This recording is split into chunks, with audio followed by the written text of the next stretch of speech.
Arestado ang isang nagpapanggap umanong si Interior Secretary Benhur Abalos para makakubra ng pera sa pamagitan lang ng tawag sa telepono. Kabilang sa mga nabiktima niya, 2 gobernador at 3 mayor. Ang modus ng kanyang grupo sa pagtutok ni Rafi Tima. December 7 lang nang maaresto sa isang entrapment operation ang lalaking ito. Nang pakilala sa mga biktima, siya raw si Interior Secretary Benhur Abalos.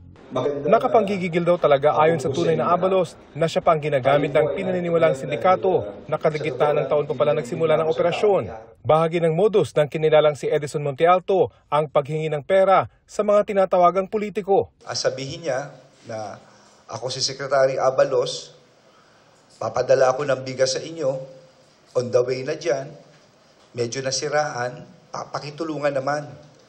O kaya baka pwedeng magbigay ka ng pera. Pati yung boses ko, kamukhang kamuka.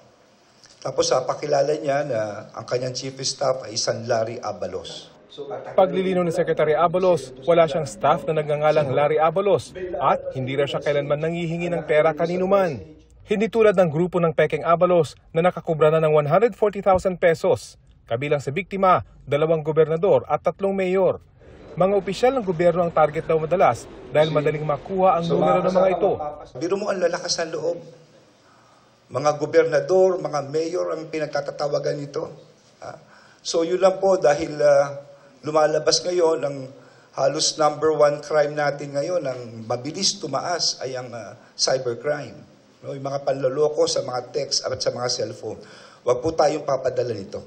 Sinampahan ng suspect ng paglabag sa anti-cybercrime law, kabilang ang reklamong identity theft, estafa at spoofing. Tukoy na rin daw ang mastermind ng grupo, bagamat tuloy pa rin ang investigasyon para makita ang lawak ng kanilang operasyon. Paniwala ni Secretary Abalos, ang mga ginamit na SIM card sa tangkang panloloko gamit ang kanyang identity ay binili ng sindikato bago naging epektibo ang SIM Registration Act. Para sa GMA Integrated News, Rafi Tima, nakatutok, 24 oras. Mga kapuso, kasama nyo kami 24 oras. Mag-subscribe sa GMA Integrated News sa YouTube. Sa mga kapuso abroad, bisitahin ang GMA Pinoy TV at www.gmanews.tv.